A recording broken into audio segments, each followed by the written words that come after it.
I'm still enjoying my time here at the Coal Loader Tunnels, and it feels a little bit like I'm in a beehive. But it's actually Jerry up in Brisbane who's busy expanding his empire with an entomologist and a whole lot of garden helpers. To be or not to be? Well, for me, there's really no question about it. I bee in a big way. I've got 10 hives of 2 species of native stingless bee in my garden. 12 years ago, I took an apiarist course with the aim of using European honeybees to assist in pollinating my crops. However, I suffered the outrageous fortune of losing all my bees twice to disease in rapid succession. So I moved to Plan B, and I tried the native stingless bees, and the plan worked. I have all the pollinators that I need. The only trade-off is in volume. Native stingless bees produce a lot less honey than European ones do. Now, 10 hives may sound a little bit excessive, but when a colony of bees gets overcrowded, it's time to split the hive and make 2 hives from the original one. I've already done that several times, hence all the hives. How do you tell when the hives are ready to be split? The man with the answer is my friend, entomologist Dr. Tim Hurd. He designed the hive system I use. So we're going to use the weight to tell us whether the hive's ready to split.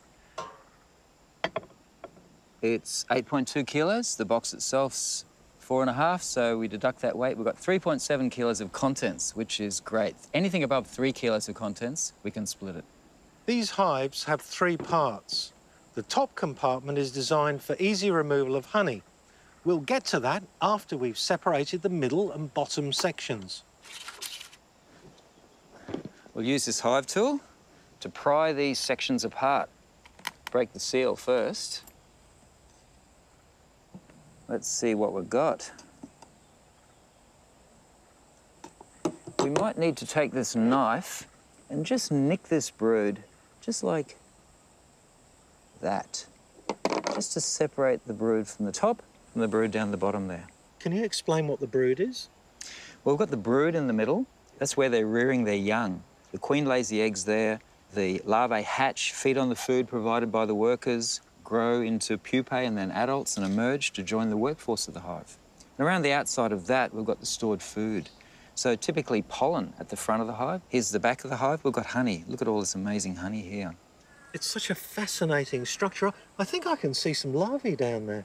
Yes, indeed, Jerry, there are larvae there. There's one right there. And over here, you can see a pupa, the next developmental stage. As you know, you've got 2 species here in your garden, and this is clearly a Carbonaria. And we can see that by the flat sheets of comb. See how each of these cells is at the same height? That's typical of Carbonaria. So let's split these hives. Here's the empty box that we're going to use. So we'll take these 2 sections off here to reveal the bottom box. So those 2 sections have got to be placed down on that bottom. Okay. Perfect. These 2, the middle section and the top section, can be placed on this bottom section. We'll check that it's not going to snag on any structures in the bottom box, which it appears it will not. So let's just place that down there like that. Beautiful. It's come together very nicely. And it's simply a matter of placing this top section, the honey super, on there. And basically our split is complete. Wow. The 2 new hives are now held together with a strap. The hive with a new bottom is vulnerable to pests. By making the entry hole small with propolis, a mixture of wax and resin, Tim is making it harder for the baddies to get in. The bees will remove the propolis when the hive is strong again. So we have 2 hives, but only 1 queen bee. That's right. One of these hives will be queenless. There are virgin queens constantly being produced. One of those will take over as the new queen, just to leave the hive on a nuptial flight, mate with a male from another hive, come back and take over as the new queen.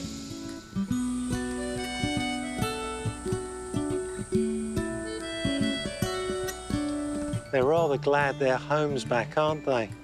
Absolutely. We're going to split another hive, but this one is a different species.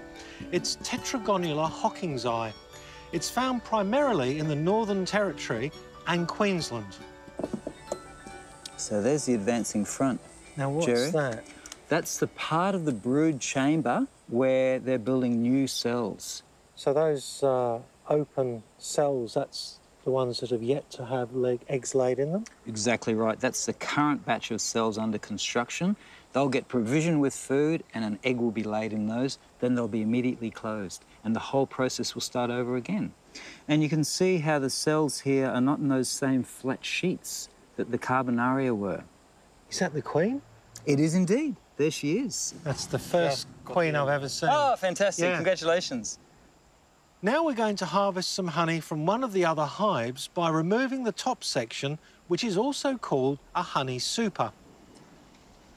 Lovely. Super, full of honey.